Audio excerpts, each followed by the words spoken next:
Film ini diawali dengan diperlihatkannya sepasang vlogger yang bernama Ben dan Tina. Mereka adalah sepasang kekasih yang selalu meliput tempat-tempat eksotis untuk diupload di situs YouTube.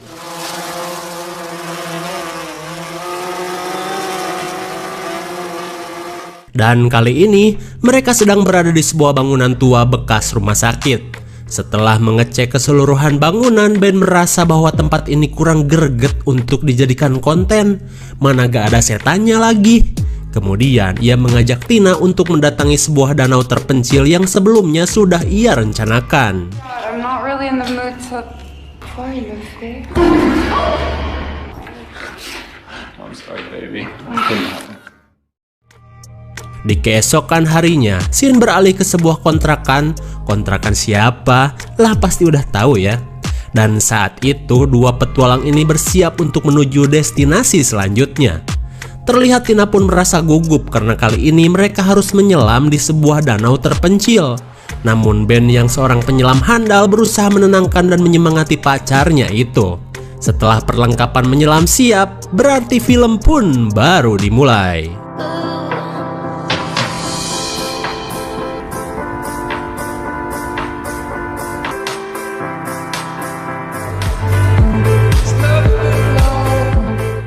Singkat cerita, mereka tiba di danau yang katanya sangat rahasia itu. Namun Ben terlihat kecewa karena danau tersebut malah banyak pengunjungnya. Katanya rahasia. Karena sudah terlanjur datang, Tina mengajak Ben untuk membatalkan saja dan liburan di tempat ini. Sini dong. Ngevlog mulu atuh mending pacaran ngaduk yuk. Akan tetapi Ben terus mengeluh karena akhir-akhir ini videonya sudah jarang ada yang nonton. Dirasa malah bikin stres, Ben berniat membeli teh sisir rasa gula beton. Lalu Tina melihat Ben sedang ngobrol dengan seorang pria. Ia pun penasaran apa yang sedang mereka bicarakan. Setelah obrolan singkatnya, Ben kembali dengan wajah yang terlihat senang. Ia pun menceritakan perbincangannya dengan pria yang bernama Pierre itu. Di mana menurut Pierre mereka tidak akan menemukan hal menarik di dasar danau ini karena cuma ada reruntuhan desa yang terendam banjir sebelum kawasan ini menjadi danau. Kemudian ia pun ditawari Pierre untuk mendatangi bagian danau yang terisolasi. Terlihat Ben pun sangat menginginkan Tina bisa pergi ke tempat itu bersamanya. Saat Tina merasa bingung, Ben mengatakan bahwa di lokasi tersebut ada sebuah rumah yang belum terjamah para turis, yang tentunya sangat menarik untuk dijadikan konten.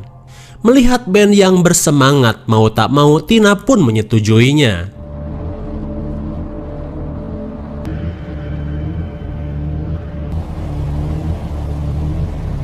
Singkat cerita, Pierre menunjukkan lokasi di mana tempat itu berada. Di sepanjang perjalanan, Pierre menceritakan tentang awal mula terbentuknya danau buatan tersebut.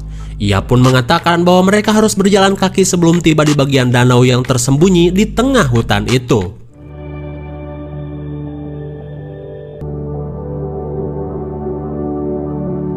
Setengah jam berlalu, mereka pun menyusuri hutan dengan berjalan kaki.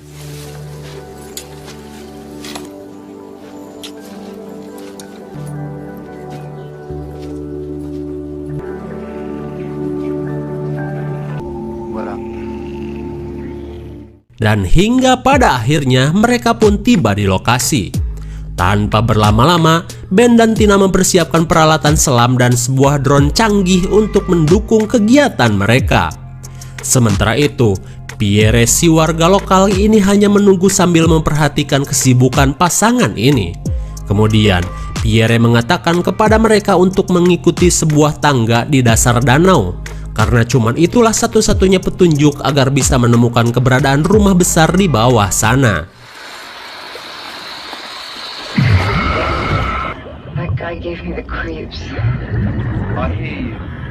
Saat alat komunikasi bekerja dengan baik, petualangan pun dimulai.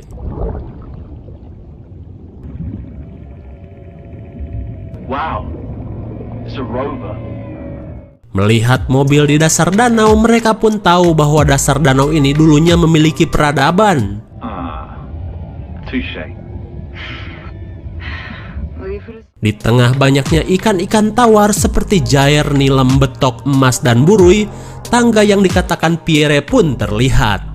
Dan saat berada di kedalaman 30 meter, mereka berhenti di sebuah gerbang utama. Lalu mereka menemukan benda-benda aneh yang berbentuk seperti jimat pelindung. Tak cuman itu, mereka pun melihat papan larangan untuk memasuki kawasan rumah itu. Akan tetapi, demi konten mah bodo amat, mereka mengabaikan larangan tersebut. Setelah melewati gerbang, Tina merasa dikadalin Pierre karena rumah yang bertuliskan Montagnac ini hanyalah bangunan kecil. Tapi menurut Ben, mungkin bangunan ini cuma pintu ruang bawah tanah saja.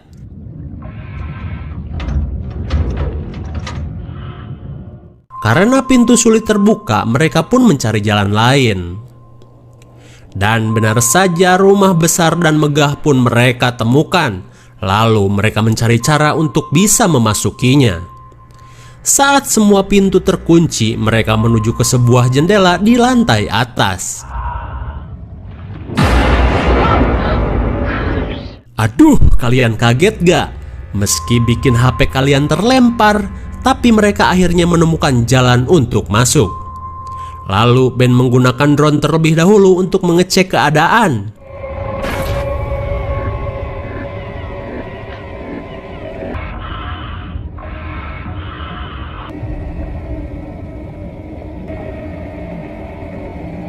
Dirasa keadaan aman, mereka pun masuk ke dalam ruangan loteng rumah.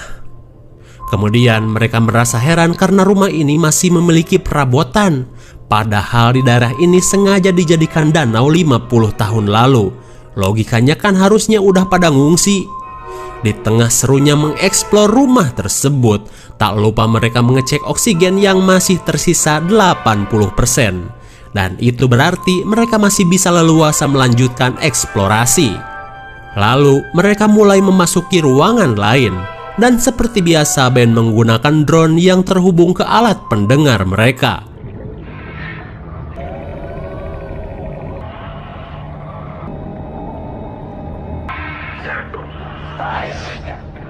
Apakah itu?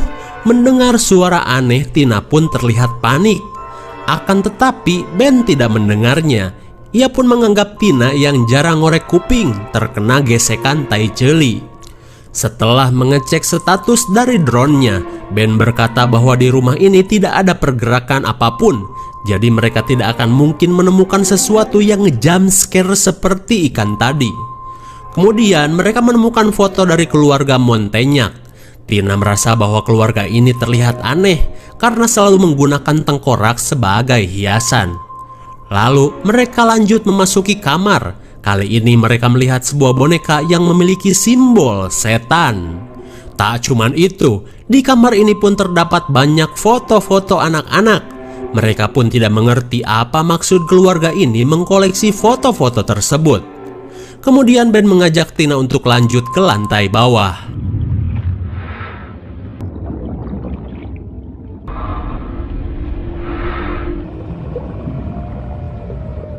Betapa herannya mereka saat menemukan dinding yang terdapat bekas cakaran di balik pintu keluar.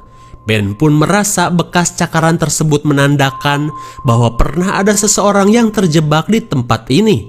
Lalu tiba-tiba mereka mendengar suara piano. Meskipun terdengar mustahil, mereka pun langsung memeriksanya.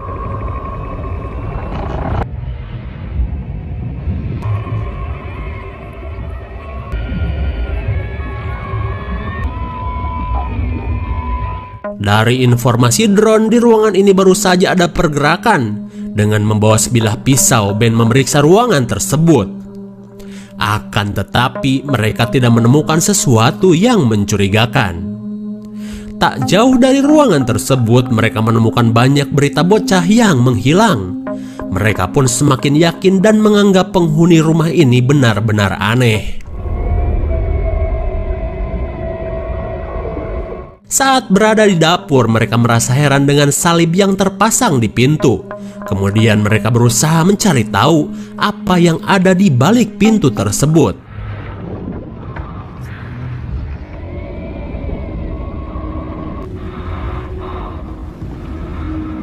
Setelah melewati keruhnya air, mereka menemukan banyak perlengkapan video di tempat ini. Rumah YouTuber kah? Betapa kagetnya mereka saat menemukan sepasang jasad manusia yang tergantung. Terlihat mereka pun heran dengan kondisi jasad yang masih dalam keadaan utuh meskipun sudah terendam air puluhan tahun lalu. Dan saat melihat rantai yang berkarat, Ben mengira jasad-jasad ini digantung sebelum rumah ini dibanjiri air. Creepy sekali. Lalu mereka menemukan sebuah simbol pemujaan setan tepat di bawah jasad-jasad ini. Ketika mereka semakin heran, tiba-tiba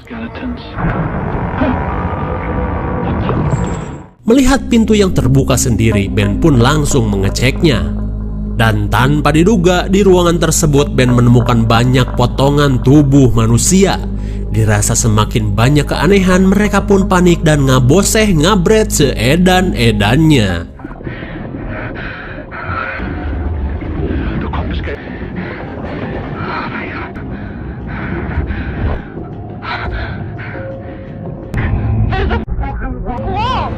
Tanpa diduga, jendela yang mereka gunakan kini sudah tertutup tembok. Terlihat Tina pun syok parah karena merasa terjebak di rumah aneh ini. Di tengah kepanikan, Ben berusaha menenangkan pacarnya itu. Terlebih mereka harus menghemat oksigen yang kini tinggal 40% lagi. Tapi tiba-tiba Breathe like me.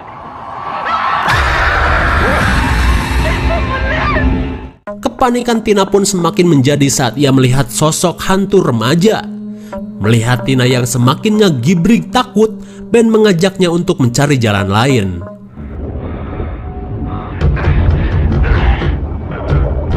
Dan anehnya lagi, kaca di rumah ini begitu sulit untuk dijebol. Karena tak ada jalan lain, Tina teringat dengan celah yang berada di tempat penemuan jasad. There must be another way in. What is it? Nothing.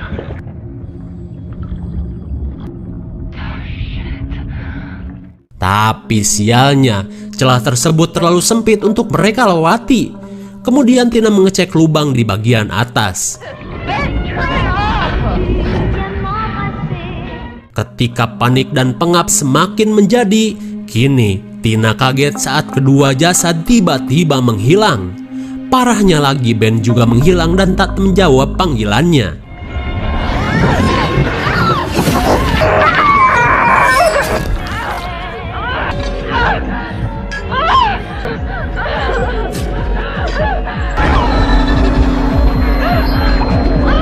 Tanpa diduga, kepanikan Tina membuatnya terbelit rantai berkail hingga membuatnya terluka. Dan kini ruangan dipenuhi darah. Dan kedatangan Ben pun malah membuat Tina semakin ketakutan karena dikira setan bendungan.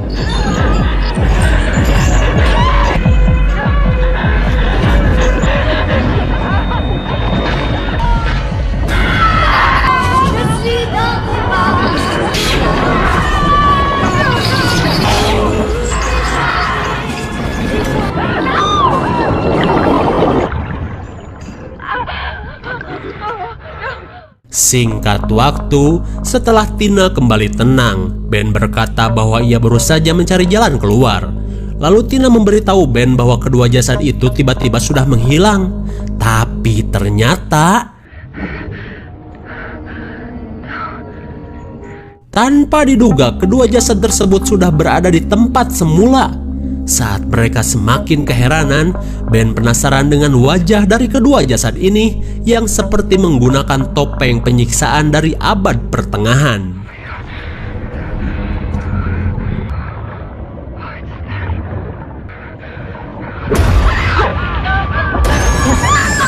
Sungguh edan sekali, tiba-tiba saja kedua mayat itu hidup.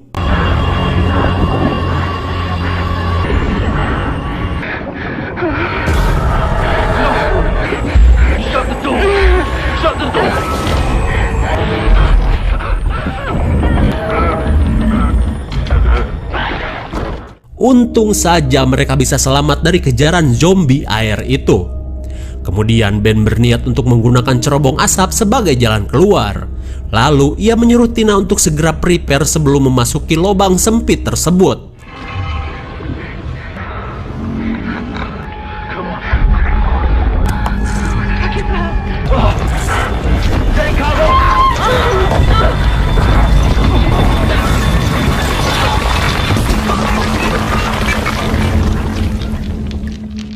Sungguh sial sekali rencana mereka gagal saat longsoran tembok menutupi lubang. Dan sialnya lagi ya, mereka pun kini terpisah dan berada di ruangan yang berbeda.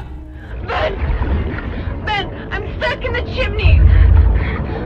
Di sisi lain, Ben yang masih berada di lantai bawah berusaha mencari Tina. Tapi tanpa diduga ia menemukan sebuah bukti bahwa Pierre sebenarnya merupakan anak dari keluarga Montaignac. Ben pun merasa bahwa mereka sudah ditumbalkan di tempat ini.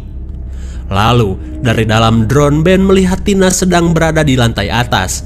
Ia pun berniat untuk segera menemuinya. Tanpa diduga jasad wanita itu mendatangi Ben. Saat ada kesempatan, Ben mencoba untuk kabur. Tapi sialnya, jasad zombie ABG ini berhasil menangkap Ben. Kembali ke Tina.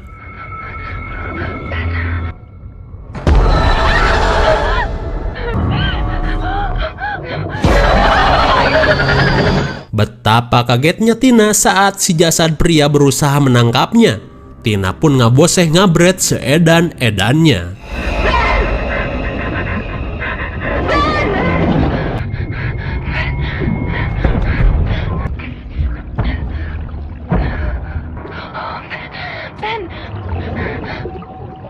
Akhirnya Tina menemukan Ben. Lalu Tina berusaha mengecek oksigen mereka yang hanya tinggal sedikit. Ketika oksigen kian menipis, Tina merasa heran karena Ben terlihat aneh dan dingin kepadanya.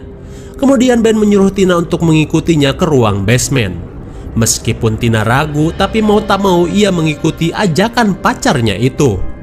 Sesampainya di ruang basement, Ben menuju sebuah pintu rahasia. Almost there. Finally. This is where it all begins, my love.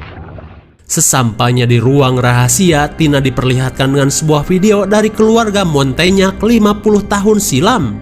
Di mana pada saat itu Montaignac adalah keluarga yang selalu menculik dan mengorbankan anak-anak di daerah mereka. Mereka pun mencincang tubuh para bocah ini untuk dijadikan persembahan kepada iblis pujaan mereka. Hingga suatu ketika masyarakat sekitar pun murka akan kelakuan keluarga Montaignac. Hingga keluarga ini pun tewas dieksekusi warga. Akan tetapi, Pierre yang masih remaja berhasil lolos dan hidup sampai sekarang. Lalu tiba-tiba, tanpa diduga jasad adiknya Pierre datang. Kemudian Ben yang sudah terpengaruh mengajak Tina untuk mati di tempat ini agar mereka bisa hidup abadi bersama keluarga Montaignac. Keadaan ini pun jelas membuat Tina ketakutan. Join us, Tina.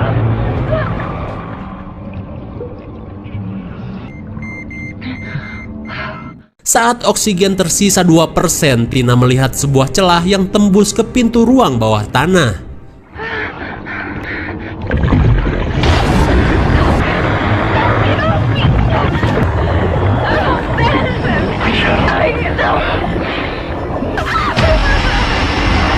Tapi sialnya Tina malah tertangkap Ben.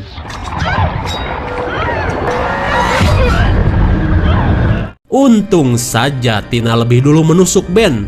Kemudian Ben akhirnya sadar dari pengaruh iblis keluarga ini.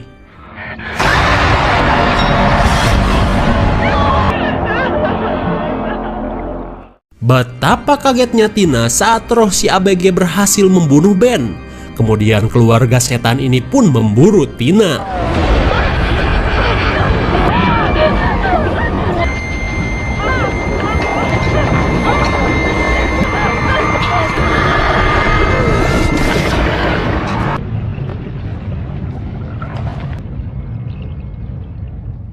Untung saja Tina berhasil terbebas dari kebrutalan mereka. Dengan oksigen yang sudah habis, Tina harus berenang ke permukaan yang berjarak 30 meter lebih. Setelah menghirup oksigen terakhirnya, Tina pun berjuang untuk hidupnya.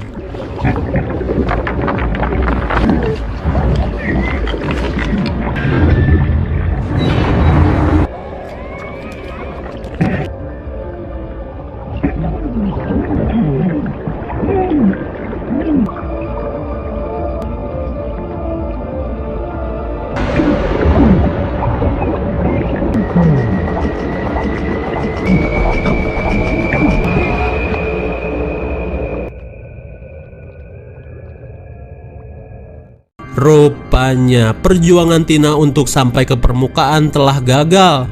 Ia pun tewas karena kehabisan nafas. Lalu, seperti biasa di film misteri, kematian Tina menandakan bahwa film pun sudah berakhir.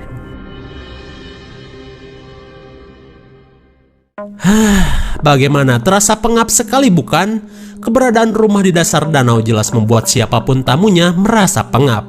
Apalagi dengan rumah keluarga Montaignac yang sudah dipenuhi kutukan. Setelah pembantaian yang menimpa keluarga Montaignac, iblis sembahan mereka pun mengutuk penghuni dan rumahnya, hingga membuat warga sekitar menyegel dan melarang siapapun untuk mendatanginya. Sementara nasib sial yang dialami Ben dan Tina berawal ketika mereka menjebol segel di pintu tersebut. Keberadaan pasangan ini pun membuat roh keluarga Montaignac ingin menjadikan mereka sebagai bagian dari keluarganya.